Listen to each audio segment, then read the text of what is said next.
is the 5-minute spin with D, Sheena J. And today we're talking about when to talk to your kids about sex. How early you should talk to them, if you What should. you should say. Right.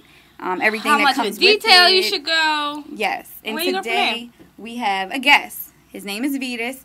And since me and Sheena don't have kids, we figured we'll have a guest on to give us an insight. Right. A boy and a girl. Yes. Mm-hmm. So Best of both worlds. Say hello, Vetus. Yes. Hello, how are you? And you have? Two kids. And they're how old? Oh, my son is 11, and my daughter just turned 10. Okay, good. Good ages. Fair ages. Perfect, yeah. So, did you already start talking to your kids about anything? Oh, yeah. Like, how deep have you gotten into the subject? Oh, we talked about everything. So... Everything. What does Everything. Everything. We talked about, I mean, I can think of what everything means to me, but what does everything mean to you? Well, we went beyond birds and bees, just talking about, like, outside, seeing a little bee flying around and a little bird. Like, reality. We're talking about reality.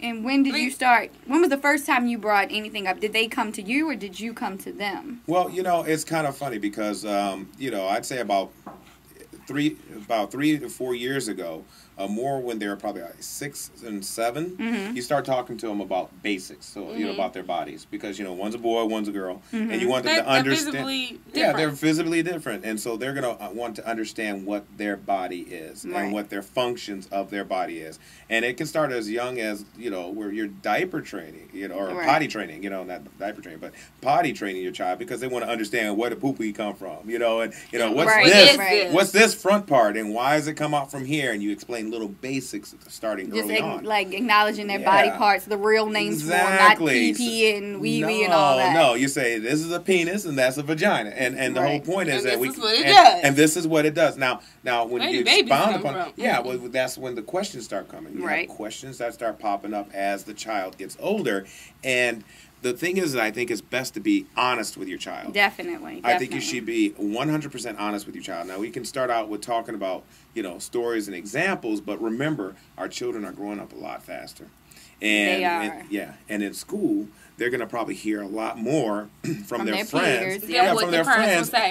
So give us an example of something that you may have said. Well, example, it comes time to talk to my son about, his body part, talking about what is a penis, what is it used for, and why is it there? Why do I have it? And why do I have it? And the very important part is that, he'll hear about little funny stories from his friends, but a lot of times on the bus or around his little buddies, if they talk about it, they're going to say the wrong thing in many ways, or they misunderstand or interpret what the real meaning is. So have you given him info and he's actually told his friends, like, well, no, this is what the real deal is? Well, funny thing is that he just recently, and this is in 5th grade in his school, they just went through their body, physiology, basically, of what their bodies are for. And that's all right, 5th grade. Well, they were just going through it. But he said, Dad, I sat through that and I understood everything before everybody else did.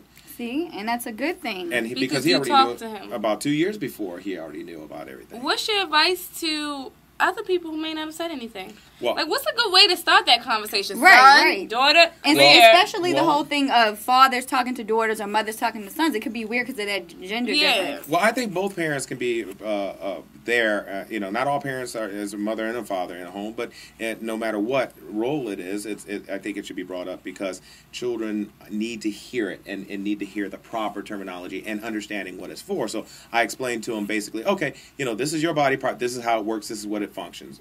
For him. The same thing for her. She's just getting into that age where she really needs to hear it now as well. So, my wife is at the same time also talking to her, and I've actually sat down and had a talk with her as well as she has sat down and talked with them. And the good thing is, studies actually show that kids will feel like they can talk to their parents about sex because, their parents speak openly and they actually listen to them. They're less likely to engage in high-risk behavior. So, all in all, with our 30-second wrap-up, basically talk to your kids because if you give them the info, then they won't be curious. They'll at least have the information. So even if they do act on something, they have the info. They'll protect themselves. They'll know what to do. They'll know what the consequences are: pregnancy, disease, and all that. Knowledge is power. Knowledge is power. So thank you, Vetus, for being our guest. I know 5-minute spin. It just goes real fast, but I'm Dee. This is Sheena J. And please join us next week. We might elaborate on this topic. We might not. See you next week. Bye-bye.